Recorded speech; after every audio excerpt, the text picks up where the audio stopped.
Merci beaucoup.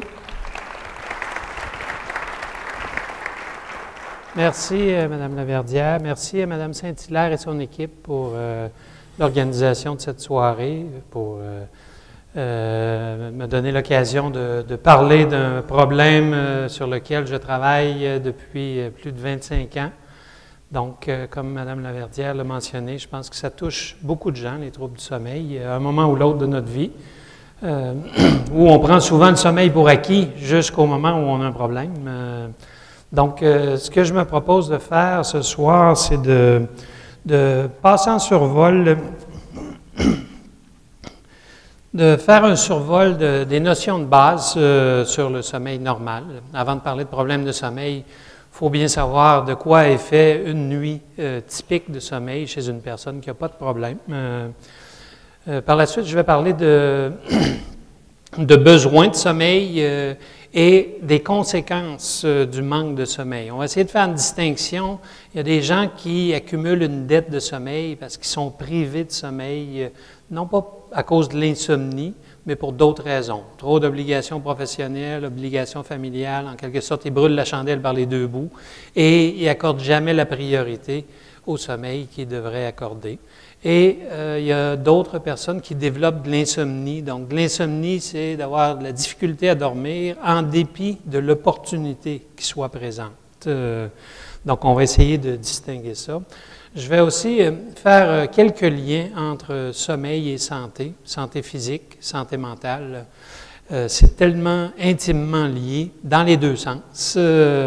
Donc, si on a des problèmes de sommeil, ça risque d'affecter notre santé physique, notre santé mentale. Et lorsqu'on a des problèmes de santé physique ou santé mentale, presque à coup sûr, ça va également perturber notre problème de sommeil. Donc, ça va vraiment dans les deux sens.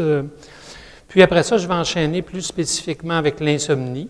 L'insomnie, c'est seulement un parmi de nombreux problèmes de sommeil. Insomnie, apnée du sommeil, narcolepsie, somnambulisme, somniloquie, les gens qui parlent dans leur sommeil. On répertorie près de 80 pathologies du sommeil. Donc, je vais me limiter à l'insomnie ce soir. Puis, c'est le problème qui touche le plus grand nombre de personnes. Puis, je vais également parler non seulement des problèmes, mais de solutions. Donc, on va aborder à la fois le volet avec médicaments, mais il y a aussi d'autres moyens qu'on peut prendre pour gérer des difficultés de sommeil, qu'elles soient occasionnelles ou chroniques, changement d'habitude et d'autres mesures concrètes. Donc, on a un programme quand même assez chargé. Étant donné le nombre de personnes, je pense qu'on va réserver les questions pour la fin. Si peut-être en milieu de parcours, peut-être que je vous donnerai l'occasion de poser une ou deux questions de précision, mais à la fin, je vais laisser amplement de temps pour répondre à vos questions.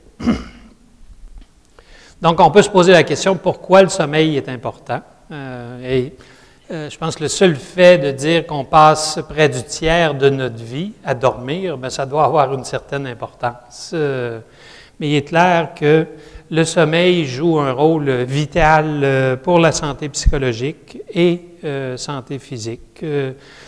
Ça assure une meilleure vigilance et un bien-être psychologique le jour. Comment on en arrive à ces déductions-là? Bien, on a simplement qu'à passer une nuit blanche ou une nuit où notre sommeil est perturbé.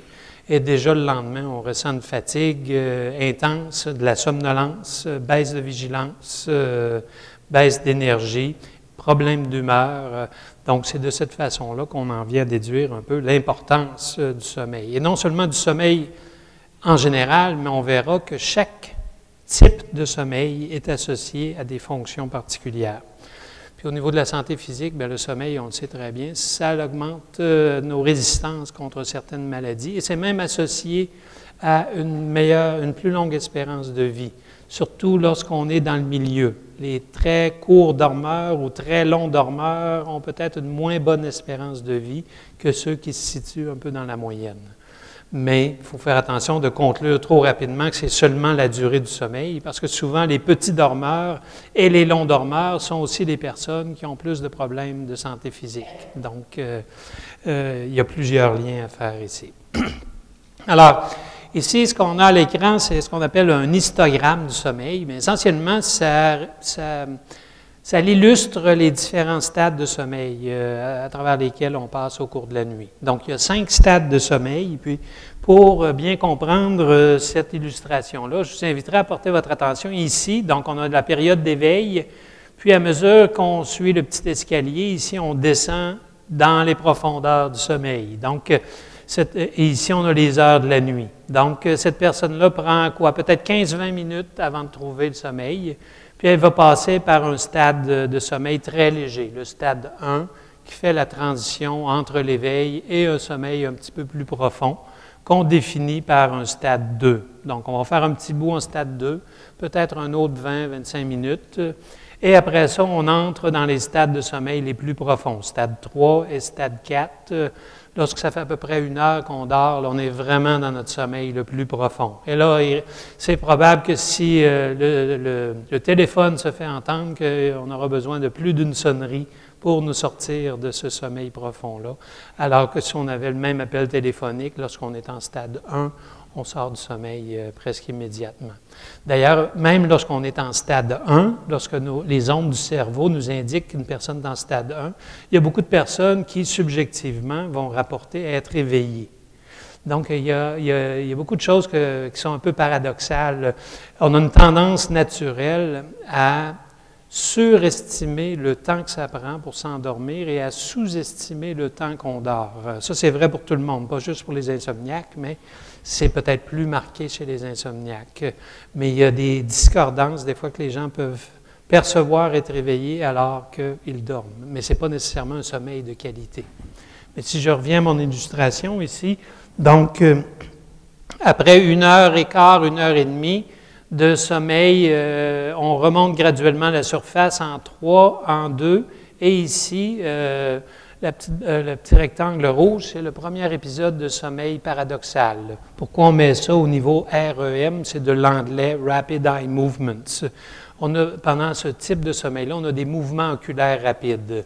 En français, on l'appelle également sommeil paradoxal. Pourquoi paradoxal? Parce qu'il y a un paradoxe entre le fait, c'est la période de rêve, ça, entre le fait qu'on a une imagerie mentale qui est très, très vivide, alors que notre corps, lui, est complètement paralysé. C'est ce qui explique, lorsqu'on est en train de rêver puis qu'on est pris dans toutes sortes de situations, là, on est incapable de bouger, de se sauver ou même de crier à l'aide, on a les mâchoires barrées. Puis, donc, pendant le sommeil paradoxal, il y a vraiment une baisse d'atonie musculaire à un tel point qu'on est complètement paralysé. Donc, ça complète un premier cycle de sommeil et on peut voir que ces cycles-là se répètent une deuxième, une troisième et une quatrième fois. Donc, c'est très, très bien organisé au cours de la nuit. Et chaque cycle de sommeil se répète à intervalles d'à peu près 90 à 120 minutes. Ce qu'on voit ici aussi, c'est que le sommeil profond, les stades 3 et 4, prédominent dans le premier tiers de la nuit, alors que le sommeil paradoxal ou le sommeil de rêve augmente en durée et en intensité à mesure que la nuit progresse. Donc, il prédomine davantage sur les petites heures du matin. Donc, lorsqu'on dit que notre meilleur sommeil est avant minuit, en fait, ce qu'on veut dire, c'est que notre meilleur sommeil est en début de nuit. C'est là que le sommeil le plus profond est. Mais qu'on aille se coucher à 9 h, 10 h ou 11 h le soir, on va toujours commencer notre nuit avec ce sommeil-là. Donc, on n'a pas à se mettre de la pression qu'il faut que j'aille me coucher parce que je vais manquer le train ou le sommeil va revenir et on va avoir cette bonne qualité de sommeil-là en début de nuit. Sauf si on repousse ça très, très tard au cours de la nuit. Disons qu'on va se coucher seulement à 3-4 heures du matin, bien cette période de sommeil profond va être écourtée parce qu'on va être rendu dans un mode plus de sommeil paradoxal. Donc, on passe environ 50 % de nos nuits en stade 2, à peu près 15 à 20 % en stade 3 et 4, peut-être 5 à 10 % en stade 1 et 20 % à peu près en sommeil paradoxal. Mais ce que je ne vous ai pas dit encore, c'est que ici, ce qu'on a, c'est le sommeil typique d'un jeune adulte qui ne prend pas de médicaments, qui n'a pas de problème de santé physique ou de santé mentale et qui travaille de jour et dort de nuit. Tous ces facteurs-là, l'âge, les problèmes de santé, vont altérer la durée et la qualité du sommeil. Et je vais vous expliquer ça un petit peu plus en détail maintenant. Donc, le facteur qui a le plus d'importance sur la qualité et la durée du sommeil, qu'on le veuille ou non, c'est l'âge. En vieillissant, nos cycles de sommeil sont altérés. Et ce qu'on voit sur cette illustration-là, c'est le nombre de minutes qu'on passe dans chacun des stades que je viens de décrire en fonction des différentes décennies de 10 ans, 20 ans, 30 ans, jusqu'à 70 ans. Donc, ce qu'on remarque comme étant le changement le plus marqué, c'est que les stades 3 et 4 diminuent en importance en vieillissant. Et ça ne se produit pas, ça, à 65 ans, lorsqu'on prend notre retraite. C'est quelque chose qui est très graduel. Et on peut voir que déjà dans la trentaine, je dirais peut-être plus la quarantaine, ça devient un peu plus marqué. Donc, déjà dans la quarantaine, on commence à se réveiller un peu plus facilement la nuit, peut-être un peu plus de difficulté à retrouver le sommeil, parce qu'en même temps qu'on perd en sommeil profond, c'est remplacé par un sommeil plus léger. Donc, on le voit ici, à mesure qu'on vieillit, on perd beaucoup en qualité de sommeil. Ça ne veut pas dire pour autant que le besoin de sommeil diminue. On pense souvent ça, qu'en vieillissant, on a besoin de moins de sommeil. Les besoins sont encore là, c'est qu'on n'arrive pas nécessairement à les combler. C'est plutôt la capacité à dormir qui diminue au même titre que notre flexibilité ou encore notre endurance physique diminue en vieillissant. On voit que le stade 2, qui représente à peu près 50% des nuits, reste relativement stable au cours de la vie. Le sommeil paradoxal ou sommeil de rêve, à l'âge adulte, c'est relativement stable à 20-25%, mais de la naissance jusqu'à l'âge adulte, c'est une période où on est en pleine croissance. Le sommeil paradoxal représente plutôt 50% de nos nuits de sommeil. Donc, il y a une étroite corrélation entre la maturation physiologique du cerveau et le temps qu'on passe dans ce type de sommeil-là. En vieillissant aussi, on passe plus de temps éveillé au lit. Donc, l'efficacité de notre sommeil diminue. Il y a beaucoup de gens qui vont rester au lit plus longtemps pour continuer d'aller chercher leurs 6 heures, leurs 7 heures, leurs 8 heures de sommeil, mais le sommeil, il n'est pas d'aussi bonne qualité, il est plus fragmenté, moins efficient. Puis, au niveau du sommeil paradoxal, si on vieillit en santé, psychologiquement et neurologiquement parlant, on va préserver notre sommeil paradoxal. Mais les personnes qui développent une démence, que ce soit de type Alzheimer ou autre, vont graduellement perdre leur sommeil paradoxal. Non seulement ils perdent leur sommeil paradoxal, mais le sommeil profond diminue aussi jusqu'à un point où il n'y en a plus du tout, et c'est essentiellement du sommeil stade 1 et stade 2. Donc le sommeil est extrêmement perturbé chez les personnes qui développent une maladie comme la maladie d'Alzheimer, de telle sorte que ces personnes-là dorment rarement plus d'1 heure consécutive. Ils vont dormir une petite période, être éveillés, dormir, être éveillés, tout au cours de la nuit. Puis le jour, ils sont incapables de rester éveillés. C'est du sommeil qui vient perturber les périodes de vigilance, de telle sorte que les cycles de sommeil sont complètement bousillés à mesure que la maladie progresse. Mais faites-vous-en pas, si vous ne vous rappelez pas de vos rêves, ça ne veut pas nécessairement dire que vous êtes rendu dans cette période de maladie. Parce qu'il y a beaucoup de gens qui prétendent ne pas rêver, mais tout le monde rêve. C'est juste qu'on ne s'en rappelle pas toujours de la même façon. Donc, l'âge, le vieillissement, un facteur très, très important. Le deuxième facteur qui se trouve à réguler les cycles de veille et de sommeil, en fait, il y en a deux. C'est le principe d'homéostasie et l'autre, c'est les rythmes circadiens. Donc, le principe d'homéostasie est très simple. Par homéostasie, ce qu'on veut dire, on essaie de rechercher un équilibre entre veille-sommeil, veille-sommeil. Et le principe est simple. Plus ça fait longtemps qu'on est éveillé, plus la pression de dormir augmente. Donc, plus ça fait longtemps qu'on est éveillé, plus ça devrait être facile de trouver le sommeil. Au même titre, à mesure qu'on dort, c'est comme si on épuisait la substance hypnotique qui s'est accumulée pendant l'état de veille, de telle sorte que plus ça fait longtemps qu'on dort, plus c'est probable qu'on se réveille. Donc, on ne peut pas mettre du sommeil en banque et dire « je vais dormir 15 heures là, avant de partir, puis je vais avoir de l'énergie en banque ». On peut accumuler une dette de sommeil, mais on ne peut pas mettre de sommeil en banque, malheureusement. Donc ça, c'est le principe d'homéostasie. Et c'est important, ça, parce qu'une des premières recommandations qu'on va faire aux personnes qui souffrent de problèmes de sommeil, ce n'est pas d'augmenter le temps qu'ils passent au lit, c'est plutôt de réduire le temps qu'il passe au lit, justement, pour augmenter cette pression à dormir. Le deuxième principe, c'est un principe qui fait référence à notre horloge biologique, à nos rythmes circadiens.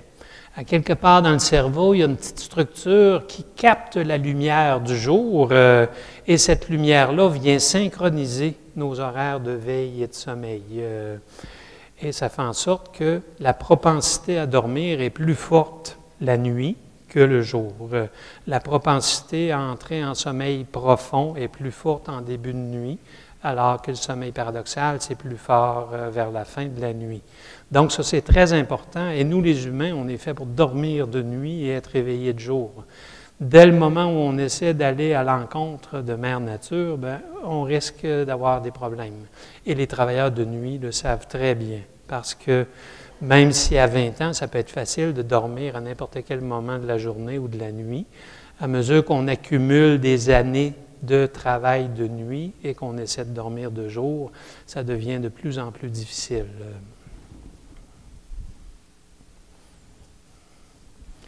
Donc, combien d'heures de sommeil on a besoin? C'est la question qui nous est posée, je pense, le plus fréquemment. Puis, il n'y a pas une seule réponse, mais en général, on peut dire que ça tourne autour de 7-8 heures. Donc, dans les grandes enquêtes, les personnes qui ne se plaignent pas de problèmes de sommeil rapportent dormir entre 7 et 8 heures et demie par nuit. Mais il y a des différences individuelles. Ça, c'est important de le reconnaître. Ce n'est pas tout le monde qui chausse la même grandeur de souliers, même grandeur de vêtements. Il y a des différences individuelles. Donc, il y a des petits dormeurs naturels, des personnes qui peuvent dormir 5 heures par nuit sans en subir de conséquences le jour. Et il y a des longs dormeurs naturels, des personnes qui ont besoin de 9-10 heures par nuit, sinon ça ne va pas pendant le jour. Mais disons que ça, c'est des exceptions. Il y en a beaucoup qui aimeraient se faire croire qu'ils peuvent fonctionner avec 5 heures de sommeil par nuit, mais ces gens-là, souvent, dès qu'ils ont une chance de faire une sieste, ils s'endorment tout de suite. Donc, ça ne veut pas nécessairement dire que ces gens-là ont comblé leurs besoins de sommeil avec 5 heures par nuit. Ici, on a des durées de sommeil en fonction de différents groupes d'âge, parce que le 7-8 heures s'applique à l'adulte. Mais on voit chez un nouveau-né, c'est entre 14 et 17 heures, puis il y en a que ça peut même aller jusqu'à 18-19 heures. Chez, disons, prenons l'adolescent, c'est aussi un 8-10 heures, mais souvent les adolescents, et on sous-estime ça, ils sont vraiment en grande privation de sommeil. Ils sont aussi très décalés. Souvent, on a des jeunes là, qui n'arrivent pas à trouver le sommeil avant 2-3 heures du matin, pour toutes sortes de raisons, mais entre autres à cause des petits gadgets électroniques. Mais si on les laisse dormir à leur guise, ils vont filer ça facilement jusqu'à midi le lendemain, s'il n'y a pas d'obligation scolaire ou autre. Donc, c'est comme s'ils sont déphasés. Donc, ça, c'est un problème d'ordre circadien. Mais vous voyez ici les différentes durées de sommeil en fonction de différents groupes d'âge. Donc, ça, c'est évidemment, il y a des différences au niveau des besoins de sommeil en fonction des espèces. On pense que les espèces qui ont moins à se protéger des prédateurs peuvent se permettre le luxe de dormir 15-18 heures par jour, alors que les petites espèces qui sont toujours aux aguets, qui doivent se protéger, eux ne peuvent pas se permettre de dormir si longtemps. Et chez les cétacés, entre autres les dauphins, c'est un sommeil assez particulier, parce qu'il y a juste un hémisphère du cerveau qui dort à la fois. L'autre est comme aux aguets, et il alterne comme ça. Donc, c'est assez particulier pour cette espèce-là. Qu'est-ce qui arrive lorsqu'on n'a pas le sommeil dont on a besoin? C'est clair que la première conséquence du manque de sommeil, ça va être de la fatigue. La fatigue qui peut être suivie de somnolence. Donc, fatigue, baisse d'énergie. Et avec ça viendra les problèmes d'attention, de concentration. Tout ça va dépendre. Si on passe une nuit blanche, on va ressentir de la fatigue, de la somnolence le lendemain, mais ça va être probablement les seules conséquences. Mais une personne qui accumule une dette de sommeil, qui n'a jamais le nombre d'heures de sommeil qu'elle a besoin, là, ça va se ressentir, on va s'en ressentir à d'autres niveaux. Il va y avoir un impact sur l'humeur. Donc, l'humeur suite à une privation de sommeil devient plus labile. Donc, il y a plus de fluctuations et l'humeur est plus fragile. On a moins de tolérance à la frustration. Et ça, on l'observe si on mène des études de privation du sommeil en laboratoire. On garde les gens de force éveillés pendant une nuit. Dès la deuxième partie de la nuit ou dès le matin, c'est évident, ces changements-là. Et si on fait une deuxième nuit consécutive, ça le devient encore plus. Le lien avec la dépression est aussi très important. On a longtemps pensé que l'insomnie, c'était un symptôme de la dépression. Et ça peut l'être dans plusieurs cas. Mais il y a beaucoup de gens aussi qui souffrent d'insomnie chronique, qui n'ont aucun antécédent de dépression, et qui éventuellement vont développer une dépression. C'est comme s'ils développaient une forme d'impuissance apprise. Et ils ont tellement de problèmes de sommeil qu'ils se sentent tellement dépourvus de moyens pour y faire face. Et tout semble une montagne le lendemain. Donc, à la longue, ça peut porter très lourd. Et les risques de dépression sont accrus chez les personnes qui souffrent d'insomnie chronique. Auparavant, on disait, si... Chez les professionnels de la santé, on disait, si une personne se présente en clinique et qu'elle se plaint d'insomnie et qu'il y a aussi un problème d'humeur, on va traiter le problème d'humeur et ça va régler le problème de sommeil. Aujourd'hui, on se rend compte que très souvent, ça n'arrive pas comme ça. On traite le problème d'humeur, mais le problème de sommeil persiste. Et le problème de sommeil qui persiste augmente les risques de rechute pour une autre dépression.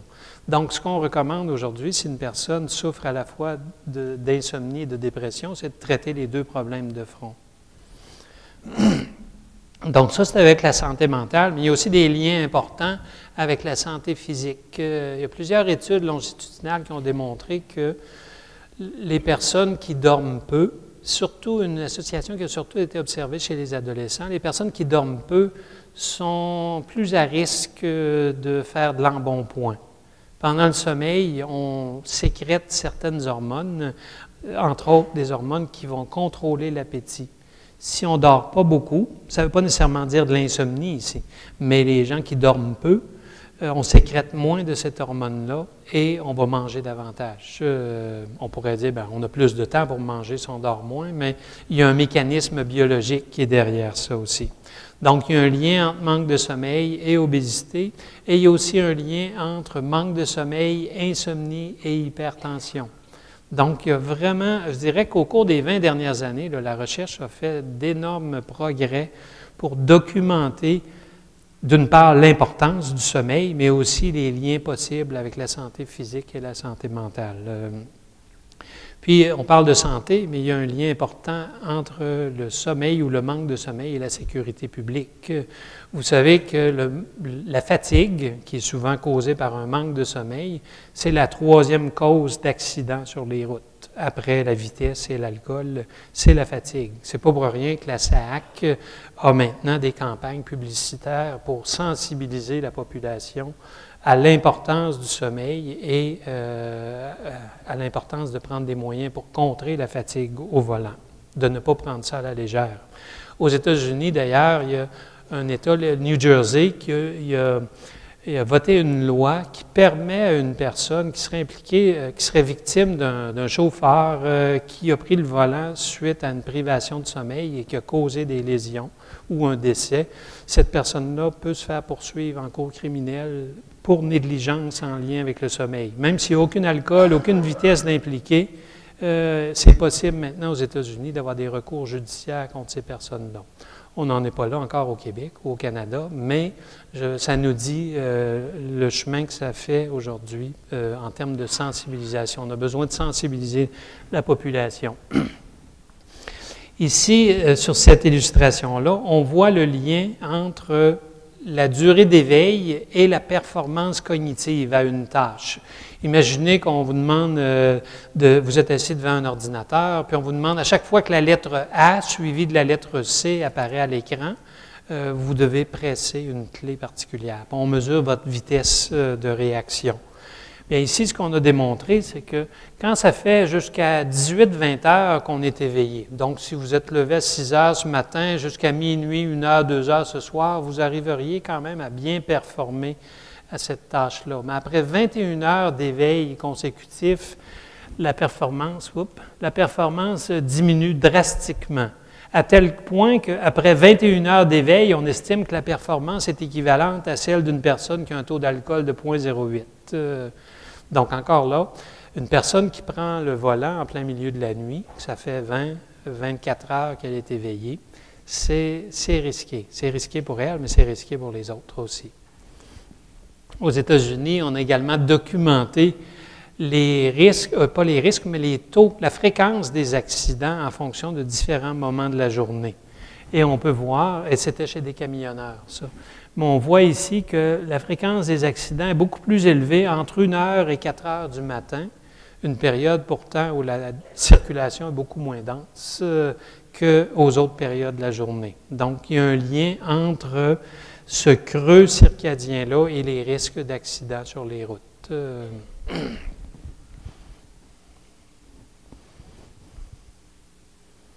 Bon, j'ai déjà parlé du sommeil et santé mentale, sommeil et santé physique. Je pense que je vous ai déjà parlé, manque de sommeil temporaire ou chronique engendre plusieurs conséquences pour la santé et la sécurité publique. J'ai parlé des causes d'accidents. Non, je pense que je vous ai tout dit là-dessus. Bon, est-ce que vous avez une dette de sommeil? Comment on peut savoir ça si on a une dette de sommeil? Bon, on peut se poser la question le matin, est-ce qu'on est reposé au réveil?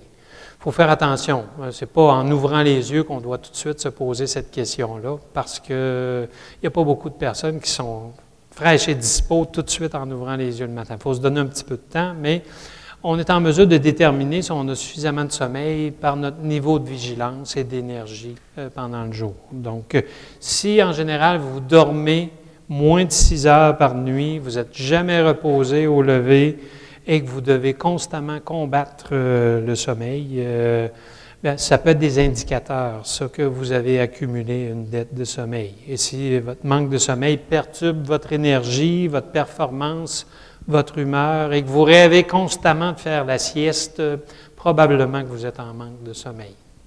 Puis ici, on parle vraiment de manque de sommeil. Ce n'est pas nécessairement insomnie. L'insomnie peut avoir des effets similaires, mais il y a toutes sortes de raisons pour lesquelles on n'obtient pas suffisamment d'heures de sommeil au cours d'une nuit.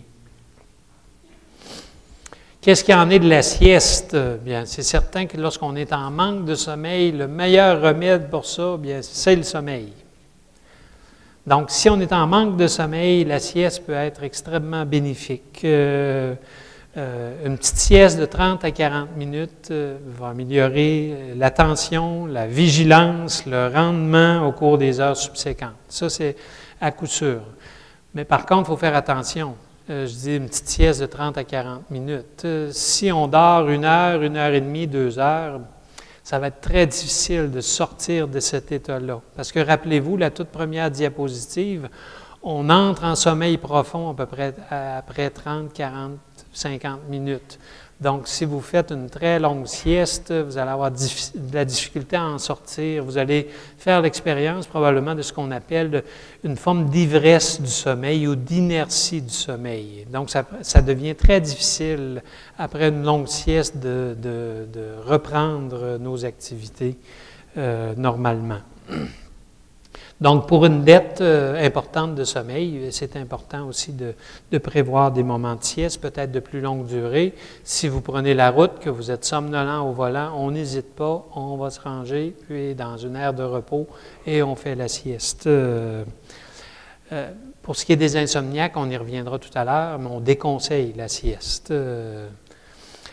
Pour les personnes âgées qui n'ont pas de problème de sommeil, la sieste peut être extrêmement bénéfique. Une petite sieste en milieu de journée, avant 3 heures idéalement, va donner comme un deuxième souffle pour mieux profiter de sa deuxième partie de la journée.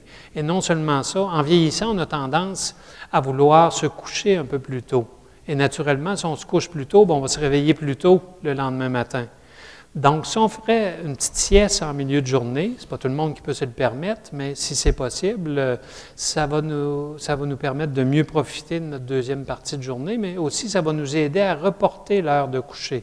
Au lieu d'aller se coucher à 21 heures, peut-être qu'on va aller se coucher à 22 heures, 23 heures, et par le fait même, ça va retarder l'éveil du matin.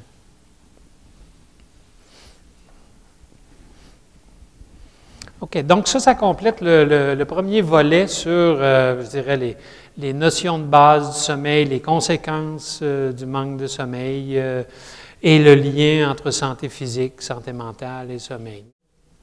On va enchaîner avec l'insomnie. Comme je l'ai mentionné, l'insomnie, c'est seulement un problème de sommeil parmi toute une panoplie.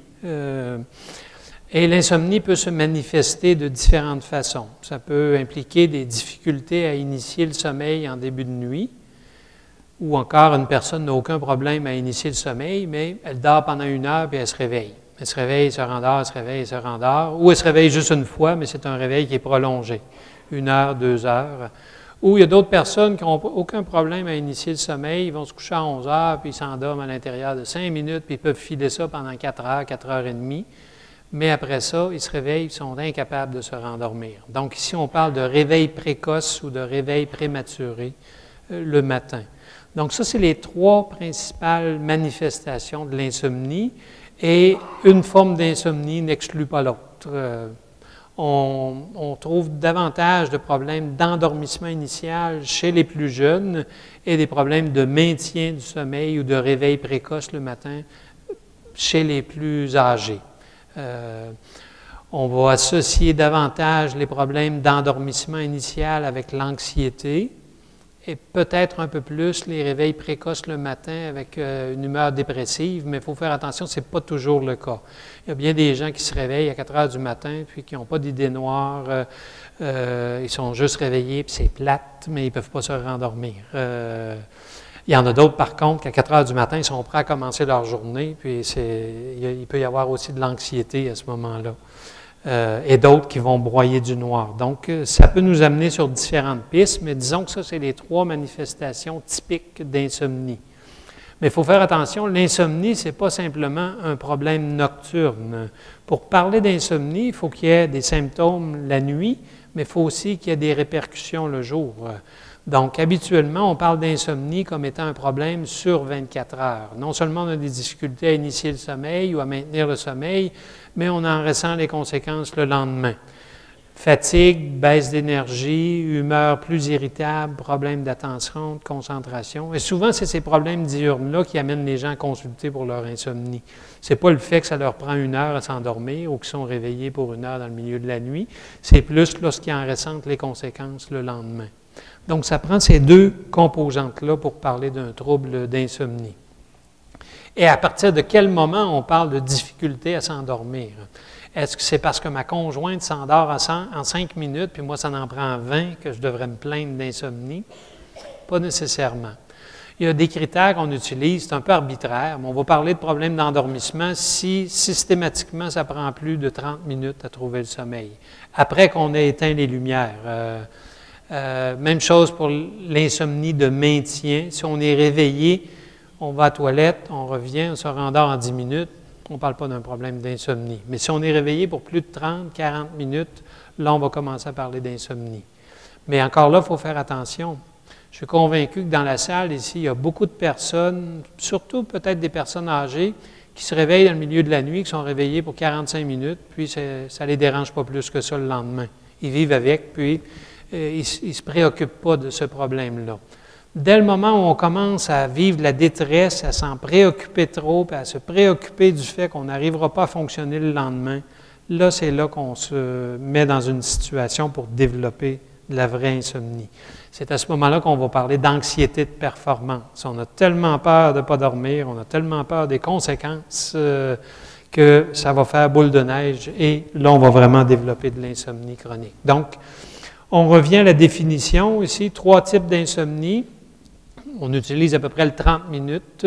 La durée totale de sommeil, ce n'est pas une bonne façon de mesurer si on fait de l'insomnie ou non, parce qu'il y a des différences individuelles. Mais le nombre de nuits qu'on fait de l'insomnie peut être important. Si on fait de l'insomnie seulement le dimanche soir, avant de retourner au travail, peut-être parce qu'on a fait la grasse matinée, c'est pas la même chose que si on souffre d'insomnie plusieurs nuits par semaine. Donc, lorsqu'on fait de l'insomnie 3 nuits ou plus par semaine, bien là, on peut commencer à penser, bien, peut-être que je devrais faire quelque chose. Donc, ça, c'est les principaux indicateurs d'insomnie. Dans nos programmes de recherche à l'Université Laval, ici à l'Institut universitaire, ça fait 25 ans qu'on mène des études sur l'insomnie. Puis périodiquement, on va mener des enquêtes dites épidémiologiques sur la prévalence de l'insomnie. Et ici, on voit que si on fait seulement que demander aux gens des échantillons aléatoires à la grandeur de la population, s'ils sont satisfaits de leur sommeil, il y en a 25 qui nous disent qu'ils sont soit très insatisfaits ou insatisfaits de leur sommeil. Donc, c'est quand même beaucoup de gens. Ça n'en fait pas des insomniaques pour autant, mais quand même. Après ça, si on parle des symptômes d'insomnie que je viens de décrire, il y a 17 de la population adulte qui rapporte au moins un de ces symptômes-là, 3 nuits ou plus par semaine. Et si on parle d'un trouble d'insomnie, donc des symptômes nocturnes et diurnes, c'est 10 de la population. Donc, c'est quand même beaucoup. C'est 1 personne sur 10 qui souffre d'insomnie chronique, là. Donc, ce n'est pas un problème qu'on doit nécessairement prendre à la légère. L'insomnie est plus fréquente chez les femmes que chez les hommes. C'est à peu près un rapport de 2 pour 1. Pourquoi? On n'est pas certain. C'est sûr qu'au moment de la ménopause, il y a des changements hormonaux importants qui peuvent contribuer aux difficultés de sommeil. Mais au-delà de cela, on n'est pas certain. Est-ce que c'est simplement parce que les femmes sont plus willing, si vous me permettez l'expression, de rapporter leur insomnie dans les enquêtes et que les hommes, eux, ah non, moi, je n'ai pas de problème de sommeil. Donc, des fois, on peut vouloir camoufler ça. Mais ce qui est intéressant quand même, c'est au niveau subjectif, mais lorsqu'on évalue le sommeil dans nos laboratoires de sommeil chez les personnes qui vieillissent, les femmes préservent une meilleure qualité de sommeil en vieillissant que les hommes. On n'est pas certain encore pourquoi, mais peut-être qu'ils ont des modes de vie plus sains. Mais les femmes, en général, vont préserver une meilleure qualité de sommeil en vieillissant. Il y a plusieurs causes aux problèmes de sommeil comme l'insomnie. Mais inévitablement, il faut penser aux facteurs psychologiques. Le stress, l'anxiété, la dépression sont probablement les 3 causes les plus importantes qui vont déclencher des difficultés de sommeil. Il y a aussi évidemment des événements de vie, une séparation, un deuil, une perte d'emploi, un conflit avec un conjoint, un collègue de travail. Tout ça peut déclencher des problèmes de sommeil. Mais habituellement, après que l'événement déclencheur se soit estompé, la plupart des gens vont retrouver un sommeil dit normal. Sauf qu'il y a un petit groupe d'individus, eux, vont continuer d'avoir des problèmes de sommeil. Donc ça, c'est probablement les personnes qui sont plus vulnérables au départ. Et pour ces personnes-là, même si l'élément déclencheur disparaît, c'est comme si l'insomnie développait sa propre vie. Donc ces personnes-là, on pense qu'elles sont plus vulnérables. De quelle façon? Bien, c'est probablement des personnes qui ont un tempérament plus anxieux, des personnes qui se préoccupent davantage de tout et de rien dans la vie, des personnes qui vont ruminer à l'heure du coucher, des personnes aussi souvent qui sont perfectionnistes ou des personnes qui sont hyper vigilantes, qui ont de la difficulté à lâcher prise. Est-ce que j'aurais dû faire ça? Est-ce que je lui ai dit quelque chose qui peut l'avoir blessé? Je caricature souvent, moi je décris les bons dormeurs comme étant des personnes qui disent ce qu'ils ont à dire le jour, puis le soir ils vont se coucher et ils dorment sur leurs 2 oreilles. Les insomniaques, eux, c'est un peu différent. Mais ça, c'est au niveau psychologique. Mais au niveau biologique, il y a des facteurs qui contribuent aussi à l'insomnie. Chez l'insomniaque, j'ai parlé tout à l'heure de la température qui monte, qui baisse, mais chez les insomniaques, elle ne baisse pas autant la nuit. C'est comme si ces personnes-là, souvent, ont trop chaud la nuit. Donc, il y a quelque chose au niveau de la régulation de leur température qui est différente. Mais il y a aussi quelque chose au niveau d'une forme de survoltage. Ces personnes-là vont être exposées, pas nécessairement à plus de stress le jour, mais c'est comme si ils ne sont pas capables de relâcher après avoir eu une conversation désagréable avec quelqu'un ou avoir été exposés à un bouchon de circulation. C'est comme s'ils restent survoltés le reste de la journée, puis ça les empêche de bien dormir. Donc, on parle d'une forme d'hyperactivation à la fois physiologique, mais qui vient probablement affecter le mental aussi. Donc ça, c'est des facteurs de vulnérabilité qu'on retrouve assez fréquemment chez les personnes qui développent l'insomnie chronique. Évidemment, il y a des facteurs médicaux, les douleurs, insuffisance d'organes cardiovasculaires, pulmonaires, tout ça peut causer aussi des problèmes de sommeil. Dans certains cas, Il y a d'autres problèmes de sommeil qui viennent masquer l'insomnie. On pense entre autres aux impatiences musculaires. C'est une forme de fourmillement dans les jambes, dans les mollets. Ce n'est pas de la douleur, mais c'est comme si ça vient nous chercher, puis on développe comme une urgence de bouger les jambes. On étire, puis là, bon, on a un soulagement temporaire, à un tel point qu'on parle d'un syndrome des jambes sans repos. Donc, c'est comme la bougeotte, puis c'est spécifique aux jambes. Et c'est beaucoup plus marqué en soirée, et ça peut empêcher une personne de trouver le sommeil. Donc, ces impatiences musculaires-là sont à l'éveil, mais plusieurs de ces personnes-là vont aussi avoir ce qu'on appelle des mouvements périodiques des jambes pendant leur sommeil. Donc, c'est des petites contractions musculaires aussi au niveau des muscles jambiers. Ça peut être sans conséquence, mais quand c'est très fréquent et très prononcé, bien, ça peut venir causer ce qu'on appelle des périodes de micro-éveils, des petits éveils sans même qu'on en ait conscience. Donc, ça, c'est des phénomènes qui peuvent causer de l'insomnie, une forme d'insomnie secondaire. Un autre problème que je vais dire quelques mots, c'est l'apnée du sommeil. Donc, l'apnée, c'est un problème d'ordre respiratoire qui se produit exclusivement pendant le sommeil. Donc, une personne respire tout à fait normalement à l'éveil, mais dès le moment où elle s'endort, il y a comme un relâchement au niveau des muscles du pharynx qui vont causer un blocage des voies respiratoires, soit partiel ou complet, mais ça fait en sorte qu'une personne arrête de respirer pour 5 secondes, 10 secondes, 15 secondes, des fois pendant une minute complète. Mais au bout de cette période-là, vous imaginez qu'elle reprend son souffle et c'est accompagné d'un ronflement extrêmement bruyant. Et en même temps qu'on cesse de respirer, il y a une baisse d'oxygène dans le sang, il y a des micro-éveils et souvent cette personne-là se réveille le matin puis elle n'a pas eu connaissance de rien qui s'est passé. Tout ce qu'elle sait, c'est qu'elle est plus fatiguée au lever le matin qu'au coucher la veille. Puis elle va combattre le sommeil pendant toute la journée. S'il n'y a pas quelqu'un pour lui dire, t'arrêtes de respirer dans ton sommeil, elle peut faire des années comme ça sans même s'en rendre compte.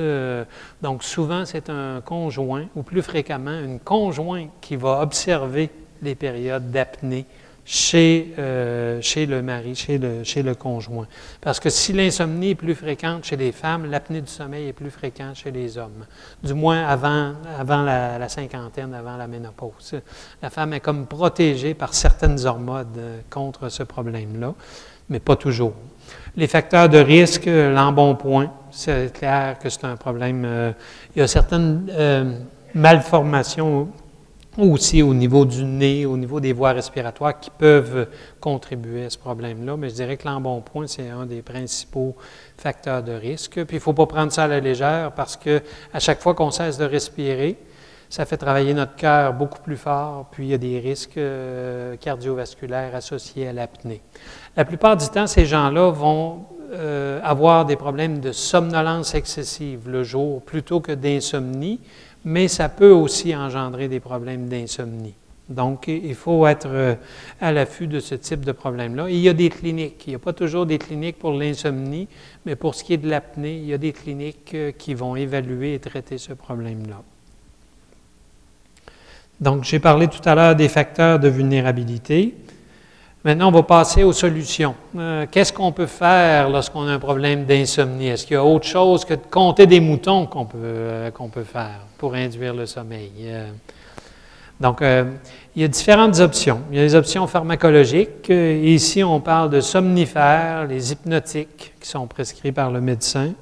Ou encore, il y a des produits sans ordonnance qu'on peut obtenir en pharmacie. Le Nitol, le Sominex, l'Unisson, le Tylenol PM. Il y en a toute une panoplie sur les tablettes de pharmacie, mais vous n'avez même pas besoin de prendre ça en note parce que moi, je ne les recommanderais pas. Le produit, l'ingrédient actif de ces produits-là, c'est le même produit qu'on obtient dans pas dans le Tylenol, mais le Benadryl. C'est un antihistaminique. Donc, ça a comme effet secondaire de produire de la somnolence, mais souvent, cette somnolence-là n'est pas suffisamment prononcée pour régler un problème d'insomnie. Et non seulement ça, elle peut engendrer davantage d'effets indésirables que les somnifères qui nous sont prescrits par le médecin. Donc, si on a un choix et qu'on décide que le choix est pharmacologique, je n'irai pas vers les produits sans ordonnance comme ça. Il y a aussi toute une panoplie de produits naturels, que ce soit la mélatonine, la valériane, les produits à base de plantes, la valériane. Il y a quelques études qui ont démontré que ça peut avoir un petit effet modeste pour induire le sommeil, mais ça ne fonctionne pas la première nuit. Habituellement, il faut l'utiliser sur un bon 2 semaines avant d'avoir des effets quelconques. Mais je vous dirais que pour de l'insomnie sévère, ce ne sera probablement pas suffisant. La mélatonine, c'est une hormone qui est produite naturellement dans notre cerveau la nuit, mais seulement lorsqu'on est dans la noirceur. Si on s'expose à la lumière, ça va supprimer la production de la mélatonine. C'est pour ça, d'ailleurs, il y a eu une belle étude qui a été réalisée dernièrement avec des ados qui travaillent beaucoup, ou qui s'amusent avec les petits gadgets électroniques, les ordinateurs. Mais on a pris 2 groupes. Un groupe qui faisait 3 heures de lecture dans la soirée sur une tablette, puis un autre groupe qui lisait pendant les mêmes 3 heures, mais sur papier. Puis ceux qui lisaient à partir d'une tablette avaient plus de problèmes de sommeil, probablement à cause de l'exposition à la lumière en soirée qui pouvait venir altérer la production de mélatonine au cours de la nuit. Donc, c'est à faire attention, ça. Sinon, bien, la mélatonine peut être utile pour certains problèmes de sommeil, mais ce n'est pas nécessairement l'insomnie que je vous ai décrit tout à l'heure. Ça va être plutôt des problèmes associés au décalage horaire, problèmes associés avec le travail de nuit, peut-être les problèmes de délai de phase chez nos ados qui n'arrivent pas à trouver le sommeil avant 2 heures du matin ou chez les personnes âgées qui s'endorment trop tôt en soirée. Donc, la mélatonine, c'est un peu pour nous aider à resynchroniser notre horloge biologique. Donc, ça peut avoir une certaine utilité, mais encore une fois, ça ne fonctionne pas la première nuit. Ce n'est pas comme un somnifère là, qui va nous assommer la première nuit. Ça peut facilement prendre 1 semaine, 2 semaines avant d'avoir des effets quelconques. Le problème aussi avec la mélatonine, c'est que c'est disponible sans ordonnance. Donc, quand ce n'est pas régi par Santé Canada, on ne sait pas trop qu'est-ce qu'on prend. Faut faire attention. Dans d'autres pays, aux États-Unis, en Europe, c'est avec prescription seulement. Vous savez, des produits comme la valériane, il y a déjà eu une étude aux États-Unis, c'est disponible en vente libre. On avait pris des échantillons, on les a fait analyser en laboratoire et on s'est rendu compte qu'il y avait des composantes de médicaments prescrits là-dedans, comme des benzodiazépines. Donc, il faut être prudent quand même avec ces produits-là sans ordonnance. Si on parle de somnifères, les somnifères, comment je dirais ça, pas très bonne presse en général. Pourquoi exactement? Je ne le sais pas. Mais une chose est certaine, c'est qu'un somnifère, à court terme, pour une personne qui est désespérée, ça peut être très utile. Lorsqu'on regarde des études cliniques, c'est clair qu'un somnifère peut induire le sommeil plus rapidement qu'un placebo. Et non seulement il induit le sommeil plus rapidement, mais il va réduire la fréquence et la durée des éveils nocturnes. Donc, il va favoriser une meilleure continuité de sommeil et il va peut-être redonner à peu près 3/4 d'heure, 1 heure de sommeil de plus. Mais il n'y a pas un somnifère sur le marché qui va faire d'une personne qui dort habituellement 5 heures, qui va la faire dormir 8 heures. Peut-être les 2-3 premières nuits, mais après ça, on va se retrouver avec 1 heure de plus de sommeil pendant un certain temps. Donc ça, c'est les avantages, les bénéfices au niveau de la continuité du sommeil. Mais les somnifères ont aussi pour effet de modifier la physiologie du sommeil. Vous vous rappelez, on a parlé des stades 1, 2, 3, 4. Mais la plupart des somnifères ont pour effet de réduire le temps qu'on passe en stade 3 et 4. C'est un peu paradoxal. C'est supposé être le sommeil de qualité. Puis on prend un somnifère pour dormir mieux. Effectivement, ça nous fait initier et maintenir le sommeil, mais c'est un sommeil qui est un peu, comment je décrirais ça? Un sommeil qui est un peu plate. Il n'y a pas beaucoup d'altération. C'est du stade 2. Puis, c'est tout. Donc, il n'y a pas un somnifère sur le marché qui nous redonne un sommeil dit naturel. Mais malgré cela, il y a beaucoup de gens qui vont bénéficier de ces somnifères-là à court terme. Et je mets vraiment l'emphase à court terme parce que, à long terme, bien, c'est un peu comme l'alcool. Au début, on en sent les effets rapidement. Mais plus on l'utilise, plus ça perd de son effet. On développe une forme de tolérance et on a besoin, avec les médicaments, d'augmenter la posologie pour obtenir les mêmes effets si on l'utilise à toutes les nuits. Si on espace l'utilisation, on va prolonger les bénéfices.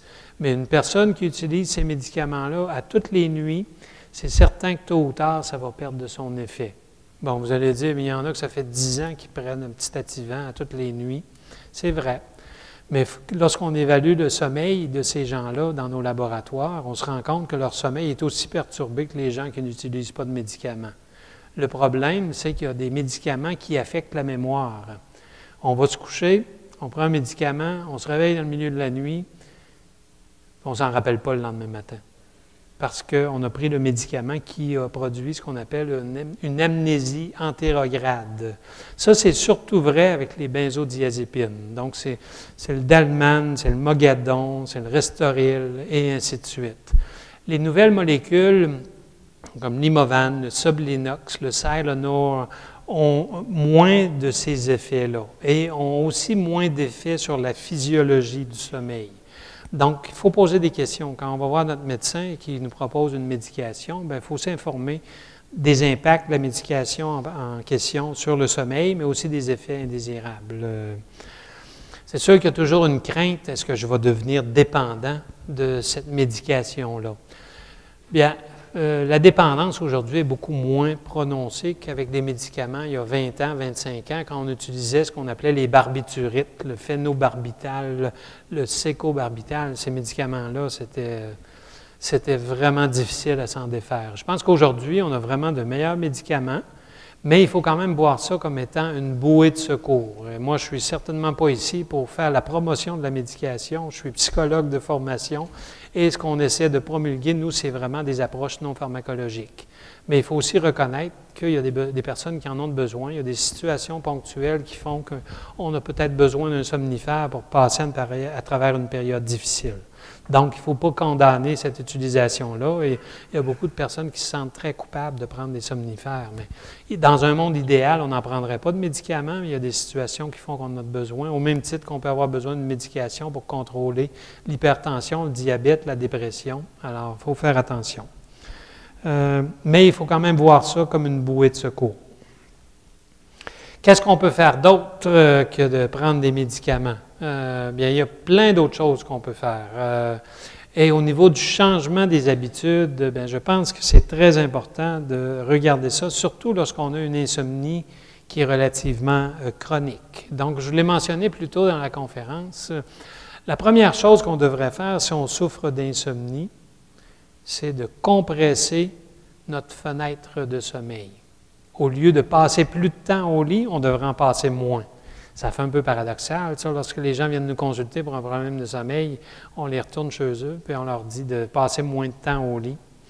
Mais si on prend un exemple d'une personne qui se couche à 11 heures, qui se lève à 7 heures, puis qu'elle dort seulement 6 heures de ces 8-là passées au lit, bien, notre première recommandation, ce serait de compresser sa fenêtre de sommeil à 6 heures. Donc, peut-être d'aller se coucher à minuit ou même à 1 heure du matin, et de régler le réveil matin pour 6 heures ou 7 heures le lendemain matin. Lorsqu'on répète cette chose-là, nuit après nuit, on va augmenter la pression de dormir. Donc, la pression homéostasique du sommeil, on va aller la chercher avec cette méthode-là. Et ça fonctionne très, très bien, dans la mesure où on est volontaire pour le mettre en application. C'est sûr que les premières nuits, on va penser, mais qu'est-ce que je vais faire pour fonctionner demain si je vais me coucher à 1 heure du matin puis je mets mon cadran à 6 heures? Mais de toute façon, on n'enlève pas du temps de sommeil. Habituellement, c'est du temps qui était passé éveillé de toute façon. Donc ça, c'est vraiment le premier principe à respecter. Le deuxième, c'est de se donner une bonne période pour décompresser avant d'aller au lit. Il y a beaucoup de personnes qui travaillent ou qui sont en quelque sorte hyperactives en soirée. Puis ils vont se coucher, ils éteignent les lumières, puis là, ils voudraient bien que le sommeil se produise immédiatement. Mais ça ne marche pas nécessairement comme ça. On ne peut pas induire le sommeil sur commande. Ce qu'on peut faire, c'est de créer des circonstances qui sont propices au sommeil, mais on ne peut pas l'induire sur commande. Comme je l'ai mentionné plus tôt, dès le moment où on essaie de dormir, à coup sûr, ça ne fonctionnera pas. Donc, on crée des conditions qui sont propices en se donnant une période de décompression. On va au lit uniquement lorsqu'on est somnolent. Il n'y a pas vraiment de raison d'aller se coucher à 10 heures parce qu'il est 10 heures. Si on n'est pas somnolent, on devrait retarder l'heure du coucher. Il y a des gens qui vont dire, moi je suis très somnolent lorsque je suis au salon, que je regarde les nouvelles ou que je fais la lecture, mais dès le moment où je me dirige vers la chambre à coucher, c'est comme si les lumières s'allumaient, je deviens complètement éveillé. C'est vrai, c'est le conditionnement qui s'est installé, ça. Les insomniaques en viennent à associer leur chambre à coucher avec la frustration de ne pas dormir, plutôt qu'avec le sentiment de relaxation qui accompagne le sommeil ou cette période du soir chez les bons dormeurs. Donc, on va dire à ces personnes-là, bien, allez quand même vous coucher, donnez-vous un 20 minutes, puis si ça ne fonctionne pas, sortez du lit. Allez dans une autre pièce et revenez au lit seulement lorsque vous êtes somnolent. Ah, mais là, j'ai bien trop peur de réveiller mon conjoint, il va faire trop froid, je ne sors pas du lit, qu'est-ce que je vais faire? Non, il faut sortir, il faut briser ce cercle vicieux-là. On veut ramener une personne à réassocier son lit, sa chambre à coucher, avec un sommeil rapide et non pas avec la frustration de ne pas être capable de dormir. C'est pour ça qu'on réserve le lit et la chambre à coucher pour le sommeil. Donc, pas de lecture, pas de regardage de télévision au lit ou d'écoute de musique. On peut tout faire ça, mais à l'extérieur de la chambre à coucher. Puis, une autre consigne qui est très importante, c'est de se lever à la même heure chaque matin. Tout à l'heure, je disais, pour les gens qui sont en manque de sommeil, on va leur donner une petite période pour dormir plus longtemps la fin de semaine, mais les insomniaques, quand on met ce programme-là, quand on implante ce programme-là, il faut le faire un petit peu de façon, je dirais, pas militaire, mais c'est assez rigide, pendant quelques semaines. Souvent, ces personnes-là souffrent d'insomnie de toute manière depuis des années. Alors, ce qu'on leur demande de faire, c'est de se donner quelques semaines pour modifier leur routine et éventuellement, ça va payer. Parce que lorsqu'on met ça en application, ça peut prendre plus de temps qu'avec un somnifère, mais les effets sont beaucoup plus durables à long terme. Donc ça, c'est au niveau comportemental. Mais au niveau mental aussi, il y a beaucoup de gens qui voient l'heure du coucher comme le moment privilégié pour faire du planning et de la résolution de problèmes. C'est le premier moment de la journée où on a la paix. Donc, il faut faire attention parce qu'à la longue, on en vient justement associer cet endroit-là et ce moment-là avec ce qui vient avec la planification et la résolution de problèmes. Donc, même si on demandera aux gens d'arrêter de penser quand ils vont se coucher, j'ai juste à vous dire de ne pas penser à une vache blanche là, en ce moment-ci, puis qu'est-ce qui va vous venir à l'esprit, ça va être ça. Donc, il faut y aller de façon plus proactive. On va demander aux gens de réserver une autre période pour justement faire du planning et de la résolution de problèmes. Ça peut être en début de soirée, ils s'installent à quelque part où il n'y a pas d'interruption, puis il n'y a pas d'autres activités, et tout ce qu'on fait, on met sur papier ce qui nous passe par la tête. Les préoccupations, les choses à faire le lendemain. On essaie de se vider l'esprit de telle sorte que quand on va aller au lit, on espère que ça va être encore vide. Mais si ce n'est pas vide, au moins on pourra se dire, j'ai pris 15 minutes en début de soirée pour faire cette planification-là, puis j'en prendrai un autre 15 demain. Ça ne m'avance absolument rien en plein milieu de la nuit d'essayer de prévoir qu'est-ce que je vais faire le lendemain. Donc ça demande de la répétition. Ce n'est pas quelque chose qui va s'installer en une seule fois, ça demande de la pratique. Au même titre que lorsqu'on demande à une personne de pratiquer une technique de relaxation. Tout le monde nous dit, moi je l'ai essayé ça, puis ça ne fonctionne pas. Mais quand on leur demande qu'est-ce que vous avez essayé, souvent ils ont lâché un peu trop rapidement, puis ils ne l'ont pas implanté de la façon dont ils devraient le faire. Donc ça aussi, ça demande une certaine pratique. Aussi, à ça, on peut ajouter une bonne hygiène du sommeil. Donc ici, c'est vraiment les principes de base. Caféine, nicotine, à bannir près de l'heure du coucher. Ce sont des stimulants.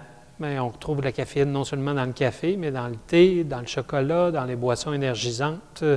Donc, si vous avez des ados qui ont des problèmes de sommeil, regardez bien ça, ce qu'ils consomment en termes de caféine et aussi en termes d'appareils électroniques, que ce soit les iPhones, les iPads, les IC, les ISA.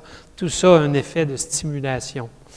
Mais pour la caféine, donc, on recommande d'éliminer la caféine au moins 4 à 6 heures avant l'heure du coucher et plus longtemps pour les personnes qui sont plus sensibles. Et même les personnes qui disent qu'un café n'a pas d'impact sur leur sommeil se trompent. Parce que lorsqu'on enregistre le sommeil de ces personnes-là, on se rend compte qu'il y a des petites pointes d'éveil sans même que les gens s'en rendent compte. Donc, le sommeil est plus fragile, il est plus, il est plus fragile, plus fragmenté. Qu'est-ce qu'il y en est de l'alcool? L'alcool, c'est un dépresseur du système nerveux central. Donc, pour une personne qui est tendue ou anxieuse, il est possible que ça l'aide à s'endormir plus rapidement. Mais il y a un prix à payer pour ça parce que lorsqu'on métabolise l'alcool, il va y avoir un mini-syndrome de sevrage dans la deuxième moitié de nuit et on va en payer le prix parce qu'il va y avoir des éveils plus longs pendant cette période-là. Ce n'est pas le petit verre de vin là, à l'heure du souper qui va faire une différence, mais si on y va à excès ou si on boit de l'alcool trop près de l'heure du coucher, bien, ça risque de perturber notre sommeil.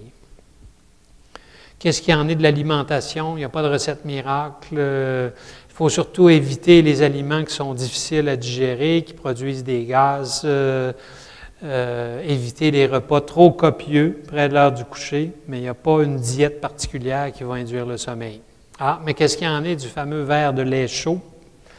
Bien, il y a un petit peu de vrai là-dedans, parce que les produits laitiers contiennent la tryptophane, qui est un précurseur de la sérotonine.